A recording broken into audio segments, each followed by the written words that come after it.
পিয়াস MD Raisul Reza জানতে চেয়েছেন, সিয়ামরত মহিলার দিনের বেলা পিরিয়ড শুরু হলে দিনের বাকি অংশ না খেয়ে থাকতে হবে, খেলে কি গুনাহ হবে? না খেয়ে থাকা উচিত, বাকি অংশ তার রোজার সমাপ্তি করা উচিত। এরপরে সাইদুর রহমান জানতে চেয়েছেন, ইফতার ও সাহরিতে সাহারের নিয়ত সম্পর্কে কিছু বলবেন, মুখে আরবি উচ্চারণ করা কি জরুরি? ভাই সাইদুর রহমান, নিয়ত হলো ইচ্ছা করার নাম। নিয়ত শব্দের অর্থ হলো ইচ্ছা করা। আর ইচ্ছা মানুষ মন দিয়ে করে। আমি ইচ্ছা করেছি, অর্থাৎ আমি মনে মনে কোনো প্ল্যান করেছি, এটার নামে হলো নিয়ত করা। রোজার নিয়ত করতে হবে অন্যান্য সমস্ত আমলের মতো, ইন্নামান আমাল বিনিয়াত, সমস্ত আমলের নিয়তের উপর নির্ভরশীল। নিয়ত না থাকলে কোনো আমলই গ্রহণযোগ্য হবে না। কিন্তু নিয়তের মানে এই না যে মুখে উচ্চারণ করতে হবে। শরীয়ত আমাদেরকে মুখে উচ্চারণ করে নিয়ত করার কোনো শিক্ষা দেয়নি, এবং রোজার জন্য আলাদা কোনো নিয়তের শিক্ষা আল্লাহ তাআলা দেননি। নামাজের ক্ষেত্রে কোনো নিয়ত, রোজা মুখে নিয়ত করার কোনো শিক্ষা আল্লাহ তাআলা দেননি।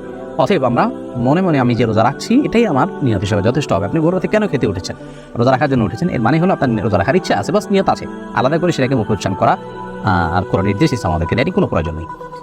এটাকে জরুরি মনে করলে দোয়া, একটা দোয়া বানাই রেখেছি আমরা, নাওয়াইতু আন আসুমা গাদান ইত্যাদি, এরকম দোয়া বানিয়ে সেটি বরং বিদআতে পর্যবেসিত হতে পারে যদি সেটাকে আমরা সুন্নাহ মনে করি বা রোজার জন্য গুরুত্বপূর্ণ বা জরুরি মনে করি। সারজু রিমা এই আইডি থেকে আপনি জানতে চেয়েছেন, রোজা রেখে ঠোঁটে পেট্রোলিয়াম জেলি ব্যবহার করা যাবে কিনা। ঠোঁটে যদি খুব বেশি ফেটে যায়, খুব বেশি বিরক্তির কারণ হয়, তাহলে হালকা করে দিতে পারেন।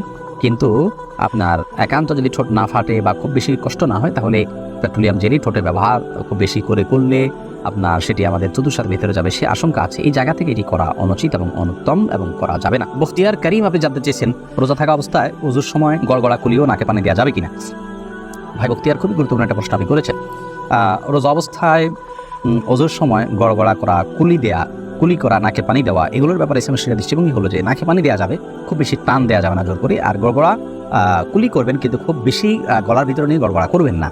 কারণ নবী সাল্লাল্লাহু আলাইহি ওয়াসাল্লাম বলেছেন যে ওয়া মাদমিদ ইল্লা আন তাকুনা সাইমান, তুমি গড়গড়া করে কুলি করবে, কিন্তু রোজাদার হলে তখন করবে না, যেহেতু তোমার ভেতরে গলার ভেতরে পানি চলে যাওয়ার ভয় আছে, চলে গেলে সেক্ষেত্রে রোজা ভঙ্গ হয়ে যাবে। অতএব গড়গড়া করা রোজা অবস্থাতে অনুচিত, খুব গভীর গড়গড়া করা। খায়রুন নাহার